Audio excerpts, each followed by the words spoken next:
আসসালামু আলাইকুম ওয়া রাহমাতুল্লাহি ওয়া বারাকাতুহু। প্রিয় দর্শকবৃন্দ, আজকে আমরা কিছু ইংরেজি বাক্য শিখতে যাচ্ছি যেগুলো সচরাচর আমরা বিভিন্ন জায়গায় ব্যবহার করে থাকি, আমাদের বিভিন্ন ক্ষেত্রে আমরা ব্যবহার করে থাকি। প্রচলিত কিছু বাক্য আমরা আজকে ইংরেজিতে শিখতে যাচ্ছি ইনশাআল্লাহ বন্ধুরা, ঠিক আছে? আচ্ছা, ঠিক আছে। তাহলে আমরা অনেক সময়, আমরা তো সবাই মুসলমান, ঠিক না এখানে?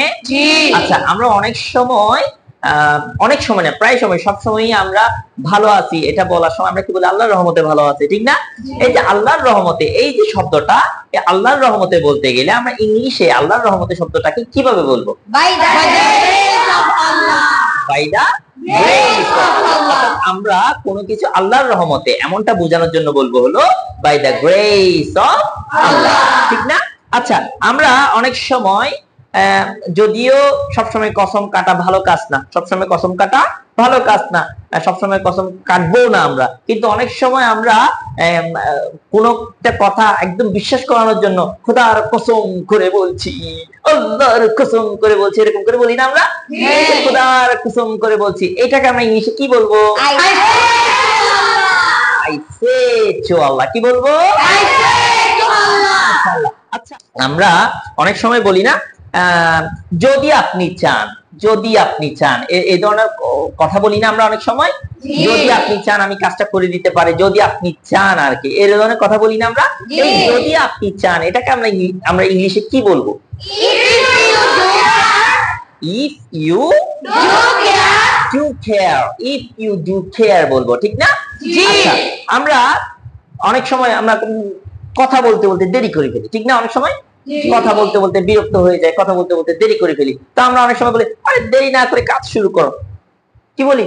দেরি না করে কাজ শুরু করো। এই যে দেরি না করে কাজ শুরু করো, এটাকে আমরা ইংরেজিতে কি বলবো? কি বলবো? কি বলবো?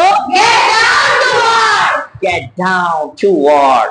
Get down to work. মাশাআল্লাহ। আচ্ছা, আমরা অনেক সময় বলি না মানে আমতা আমতা করে, অনেক সময় এর মানে হচ্ছে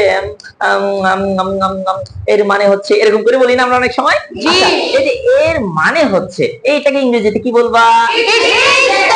It means that. কি বলবো ইংরেজিতে? It means that. মাশাআল্লাহ। অর্থাৎ আমরা যখন এর মানে হচ্ছে এই শব্দটাকে ইংরেজিতে বলতে যাব তখন বলবো হলো it means that. কি বলবো? It means that.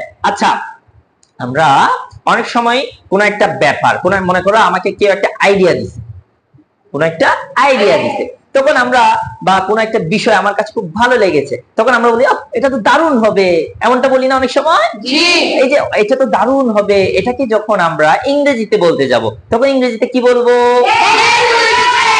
That will be great. কি বলবো? That will be great. মাশাআল্লাহ। সুপ্রিয় শিক্ষার্থী বন্ধুরা, আজকে আমাদের লেসন এতটুকু পর্যন্ত। আল্লাহ হাফেজ। সবাই বলে আল্লাহ হাফেজ।